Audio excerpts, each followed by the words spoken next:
विद्यार्थी मित्रों मजा में हशो आपनु स्वागत है अमरी यूट्यूब चैनल दलवाड़ी सर में। विद्यार्थी मित्रों आज आपणे एकाउंटनो जे बीजो भाग है एनु पहलू चेप्टर शेर मूडीना हिसाबों एनी अंदर जे 13मा नंबरनो दाखलो छे जोवानो छे।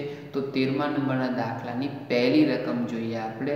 तो तमे रकम वाँचो तो ख्याल आवशे के कटारा के जे एणे 1200 शेर धारण कर्या हता एणे मंजूरीना 14 जेमां 10 प्रीमियम है एटले शेर मूडी 4 थई एटले के एणे मंजूरीना 14 अने प्रथम अने आखरी हप्ताना 3 आ रकम नथी भरी। तो हवे आपणे 10 रुपयानुं शेर छे एमां 4 रुपया शेर मूडीना मंजूरी वखते अने 3 रुपया प्रथम अने आखरी हप्ता वखते एटले 7 रुपया थया। तो ध्यान आपजो आना उपरथी नक्की थाय विद्यार्थी मित्रों के अरजी वखते केटला रुपया हशे 3।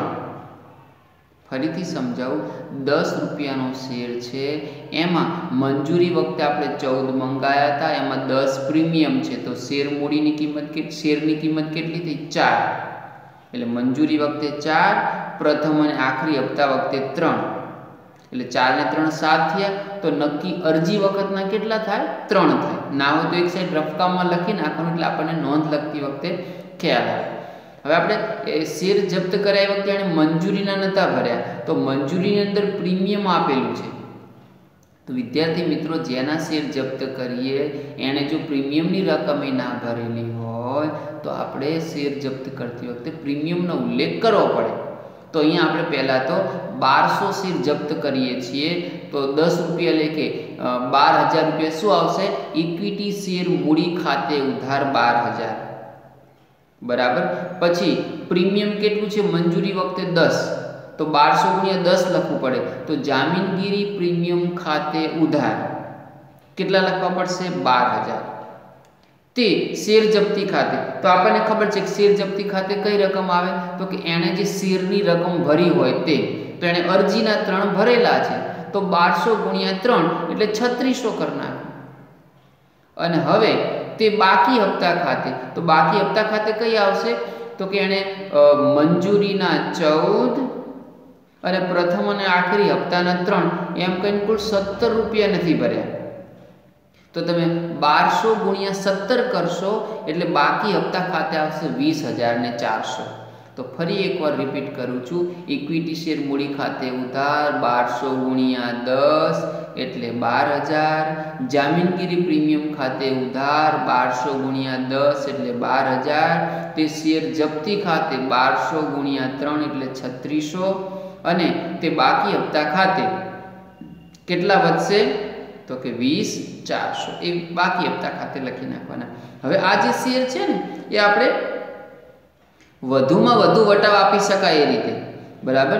तो ध्यान आपजो विद्यार्थी मित्रों आपणे केटलो वटाव आपी शकीए तो अगाऊ जे आ कटारा छे एनी पासेथी आपणे केटला लेखे मळ्या हता तो कि अरजीना 3 लेखे मळ्या हता। तो हवे आपणे ए 3 रुपया छे ने एटला ओछा लई सकीशुं मतलब कि 10 रुपयानो शेर है ये तमे 3 रुपया ओछा लईने बार पाड़ी सको एटले कि 7 रुपया में बार पाड्यो हशे नक्की। तो 1200 शेर पर आपणे 7 लेके 8400 मळशे तो शुं लखशुं बैंक खाते उधार 8400। हवे आपी शकाय एटलो वधुमां वधु वटाव आनी पण आपणे आगळ चर्चा करेली छे। आजे फरीथी कही दईए कि जेटली उपर शेर जप्तीनी रकम होय ने एटलो तमे वटाव आपी शको। तो ऊपर केटली शेर जप्ती है 3600 तो अहींया पण तमे शेर जप्ती खाते केटला लई जई शकशो 3600। तो बैंक खाते उधार 7 रुपया लेखे 8400 शेर जप्ती खाते उधार 3600 ते इक्विटी शेर मूडी खाते 1200 गुणिया 10 एटले 12,000। हवे आपी शकाय तो वधुमां वधु वटाव आपी बहार पाडे एनो अर्थ एम के उपरनी जे शेर जप्ती छे ए पूरेपूरी बीजी नोंधमां वपराई गई कशुं कंई बाकी रहेती नथी एटले शेर जप्तीने मूडी अनामत खाते लई जवानो कोई प्रश्न नथी एटले के त्रीजी नोंध आवशे नहीं बराबर। त्यार पछी बीजुं जोईए के रमेश एक कंपनी में ₹10 नो एक एवा 600 इक्विटी शेर धारण करेल छे तेणे कंपनी ने अरजी वखते 3 अने मंजूरीना 2.5 लेखे चूकव्या हता परंतु प्रथम हप्ताना शेर दीठ 2 भर्या न हता। कंपनी आखरी हप्तो मंगावता पहला योग्य कार्यवाही कर्या बाद उपयुक्त शेर जप्त कर्या अने 4 वटाव आपी फरी बहार पाड्या। તો આની પણ આપણે આગળ ચર્ચા કરેલી છે કે કંપનીએ ધ્યાન આપજો, અરજી વખતે 3 મંગાવ્યા હતા, મંજૂરી વખતે 2.5 મંગાવ્યા હતા, પ્રથમ હપ્તા વખતે 2 મંગાવ્યા હતા. તો 3 અને 2.5 5.5 અને 2 એટલે 7.5. મતલબ કે આખરી હપ્તા વખતે કેટલા રાખ્યા છે? 2.5. જો વિદ્યાર્થી મિત્રો આખરી હપ્તા બાદ જપ્ત કર્યા હોત તો આપણો જે શેર છે એ 10નો ગણાત, પણ આખરી હપ્તો મંગાવ્યા પહેલા જપ્ત કર્યા છે એનો અર્થ કે તમારા શેરની કિંમત કેટલી ગણાશે ખબર છે?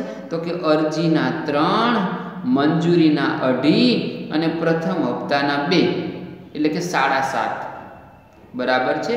તો આપણે આ 600 શેર જે છે એ 7.5 લેખી.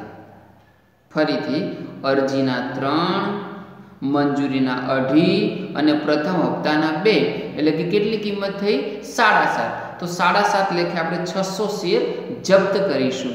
તો ઇક્વિટી શેર મૂડી ખાતે ઉધાર 600 × 7.5 એટલે કેટલા આવશે? 4500. પ્રીમિયમ કેવું કશું છે ને, તો ઇક્વિટી શેર મૂડી ખાતે લખ્યું 600 × 7.5. તે શેર જપ્તી ખાતે કયા લખાશે? તો કે એણે જે ભર્યા હોય એ. તો કયા ભર્યા છે? જુઓ, અરજીના 3 અને મંજૂરીના 2.5 એટલે કે 5.5 ભર્યા છે. તો 600 × 5.5 કરશો તમે તો શેર જપ્તી ખાતે કેટલા આવશે? 3300. કયા નથી ભર્યા? પ્રથમ હપ્તાના 2 લેખે નથી ભર્યા, તો તે બાકી હપ્તા ખાતે લખી નાખો. 600 × 2 એટલે 1200. તો ફરી રિપીટ કરું છું, ઇક્વિટી શેર મૂડી ખાતે ઉધાર 600 × 7.5 એટલે 4500. તે શેર જપ્તી ખાતે 600 × 5.5 એટલે 3300 અને તે બાકી હપ્તા ખાતે 600 × 2 એટલે 1200. હવે આપણે આ 4 વટાવ આપીને બહાર પાડ્યા છે. તો ધ્યાન આપજો વિદ્યાર્થી મિત્રો, ફરીથી ભૂલ ના કરતા. 10નો શેર સમજી અને એમાંથી 4 વટાવ બહાર પાડી અને 6 રૂપિયા લેખે ના લખતા. અહીંયા શેર આખરી હપ્તો મંગાવ્યા પહેલા જપ્ત કર્યા છે એટલે શેરની કિંમત હમણાં મેં સમજાયું એમ 3, 2.5 અને 2 એટલે 7.5 થશે. હવે 7.5માંથી તમે 4 વટાવ આપો એટલે તમને મળશે 3.5 રૂપિયા લેખે. તો 600 શેર બહાર પાડો છો તો 3.5 લેખે કેટલા મળશે તમને? 2100. તો લખો, બેંક ખાતે ઉધાર 600 × 3.5 એટલે 2100. હવે કેટલો વટાવ આપ્યો? 4 રૂપિયા. તો એ શેર જપ્તી ખાતે. તો શેર જપ્તી ખાતે ઉધાર 600 × 4 2400 અને તે ઇક્વિટી શેર મૂડી ખાતે 4500. ઉપર જે ઉધાર કર્યા હતા 4500 એ જમા થઈ જશે. હવે ઉપર જે છે ને શેર જપ્તી 3300 હતી, અહીંયા નીચે કેટલી આવી? 2400. તો હજુ 900 જમા બોલે છે. તો તમને ખબર છે કે શું કરે નોંધ? તો શેર જપ્તી ખાતે ઉધાર 900, તે મૂડી અનામત ખાતે 900. બહુ જ સહેલું છે. ત્યાર પછી ત્રીજું જોઈએ. એ કંપની દરેક રૂપિયા 100નો જે 20% પ્રીમિયમથી બહાર પાડેલ તેવા 400 શેર જપ્ત કર્યા. આ શેર પર શેર દીઠ 80 મંગાવેલા છે. બરાબર. એમાં શેર પર મંજૂરીના શેર દીઠ 50 પ્રીમિયમ સહિત નહીં મળવાથી, ધ્યાન આપજો, 80 મંગાવ્યા તમે 50 નહીં મળવાથી મતલબ કે 30 મળેલા છે. બરાબર. તો પ્રથમ અને આખરી હપ્તા પહેલા જપ્ત થયા. તો ધ્યાન આપજો, આપણે તો 100 રૂપિયાનો શેર છે અને 20% પ્રીમિયમ એટલે પ્રીમિયમ છે તે 120 કિંમત થઈ. બરાબર. હવે તમે 80 મંગાવ્યા હતા પ્રીમિયમ સહિત, જોજો બરાબર. એમાં મંજૂરી વખતે 50 મંગાવ્યા હતા પ્રીમિયમ સહિત. તો ફરી ધ્યાન રાખજો, 80 મંગાવ્યા એમાં પ્રીમિયમ વાળી રકમ જે છે મંજૂરી વખતે છે. તો તમારે અહીંયા શું કરવું પડે ખબર છે કે 80 છે ને એના 2 ભાગ પાડ દો. એક તો મંજૂરી વખતે 50 લખી નાખવાના, તો પછી 80માંથી 50 જાય જે 30 રૂપિયા રહે ને અરજીના ગણવાના અને અરજીમાં પ્રીમિયમ નહીં ગણવાનું. એટલે પ્રીમિયમ ક્યાં આપ્યું છે? મંજૂરી વખતે. બરાબર. તો આપણે શું લખીશું કે ભાઈ 100 રૂપિયાનો શેર અને 20% પ્રીમિયમ એટલે 120 થયા. હવે આપણે એક બાજુ રફકામમાં શું લખશું? અરજી વખતે 30 મંજૂરી વખતે 50 અને કાઉન્સમાં શું લખશું? પ્રીમિયમ, બરાબર. અને હવે આખરી હપ્તા વખતે કેટલા રહેશે? તો કે 40, એટલે 120 થઈ જાય ને, બરાબર. 30 અરજી વખતે, 50 મંજૂરી વખતે, જેમાં 20 પ્રીમિયમ છે એટલે એમાંય 30 જ ગણાશે શેરના, તો એટલે 30 અરજીના 30 મંજૂરીના 60, તો આખરી હપ્તો જે છે કેટલાનો હશે? 40નો હશે. પણ આખરી હપ્તો મંગાવી પહેલાં આપણે શેર જપ્ત કરી લઈએ છીએ તો શેરની કિંમત કેટલી થાય? તો 80 નહીં ગણવાની. 80માં તો 20 પ્રીમિયમ છે, તો શેરની કિંમત કેટલી ગણાય? 60 જ ગણાય. કઈ રીતે?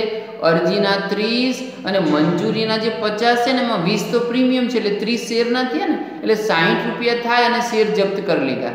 તો જપ્ત કરતી વખતે આપણે 60 રૂપિયા લખીશું. તો કેટલા શેર જપ્ત કરીએ છીએ? 400. તો સમજો બરાબર. શું લખશું? ઇક્વિટી શેર મૂડી ખાતે ઉધાર 400 ગુણ્યા 60 એટલે 24,000. હવે મંજૂરી વખતે જો પ્રીમિયમ બોલે છે કેટલું? 20 રૂપિયા, કે 100ના 20% 20 રૂપિયા થાય ને, એ મંજૂરી વખતે છે ને, એ નથી ભર્યા. તો આપણે મંજૂરીનો ઉલ્લેખ પ્રીમિયમનો ઉલ્લેખ કરશું. તો જામીનગીરી પ્રીમિયમ ખાતે ઉધાર 400 ગુણ્યા 20 એટલે 8,000. તે ઇક્વિટી શેર જપ્તી ખાતે એણે ભરેલી રકમ, તો જો ખાલી એણે કયા ભર્યા હશે? અરજીના. કેટલા? 30 રૂપિયા. તો 400 ગુણ્યા 30 કરશો એટલે કેટલા આવશે? 12,000. તો એણે કયા નથી ભર્યા? તો કે મંજૂરી વખતના 50. જોજો આખરી હપ્તો તો જો મંગાવ્યો જ નથી, એ પહેલાં જપ્ત કર્યા છે એટલે એને કયા નથી ભર્યા એવું સમજવાનું? તો કે મંજૂરીના. કેટલા? તો કે 50. તો 50 ગુણ્યા 400 કરશો એટલે 20,000 બાકી હપ્તા ખાતે લખીશું, બરાબર. હવે શું કહે છે કે આ શેર જે છે ને એ પૂરેપૂરા ભરપાઈ થયેલા, પૂરેપૂરા એટલે તમારે 100 રૂપિયા શેરની કિંમત ગણી લેવાની, આવો શબ્દ વાપર્યો ત્યારે. તો 400 શેર પૂરેપૂરા ભરપાઈ થયેલા તરીકે તમે બહાર પાડો તો મળવા જોઈએ કેટલા? 400 ગુણ્યા 100 એટલે 40,000. એના બદલે અહીં આપ્યું છે તમને મળ્યા છે કેટલા? 36,000. તો નક્કી તમે 4,000 રૂપિયા શું આપ્યો કહેવાય? વટાવ. તો એ જે ઓછા લો ને એને કોના ખાતે લખાય? શેર જપ્તી ખાતે. તો હવે 36,000 મળે છે તો એની નોંધ શું થશે? બેંક ખાતે ઉધાર 36,000, શેર જપ્તી ખાતે ઉધાર 4,000, તે ઇક્વિટી શેર મૂડી ખાતે કેટલા બહાર પાડ્યા હતા? 400 ગુણ્યા શું ભાવ હતો? 60 એટલે 24,000. તો અહીંયા તમે 24,000 લખો છો જમા, અને ઉપર તો ઉધાર 40 થયા, તો તમને અગાઉથી નાણાં મળી ગયા છે આખરી હપ્તાને. કે પૂરેપૂરા ભરપાઈ થયેલાનો મતલબ શું?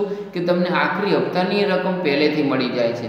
તો તમે જે બાકીની રકમ આવશે ને 16,000 ડિફરન્સ, એ કોના ખાતે લખી શકશો? અગાઉથી મળેલ હપ્તા ખાતે, બરાબર છે. અને હવે તમે ઉપરની નોંધમાં જોશો શેર જપ્તી જમા 12,000 છે અને આ બીજી નોંધમાં 4,000 ઉધાર થઈ, તો 8,000 જમા છે ને, તો એની નોંધ તમને ખબર જ છે. શું લખી નાખશું? ઇક્વિટી શેર જપ્તી ખાતે ઉધાર, તે મૂડી અનામત ખાતે 8,000. એક બે વખત જોઈને થોડો પ્રયત્ન કરશો એટલે ચોક્કસ આવડી જશે. ઓકે.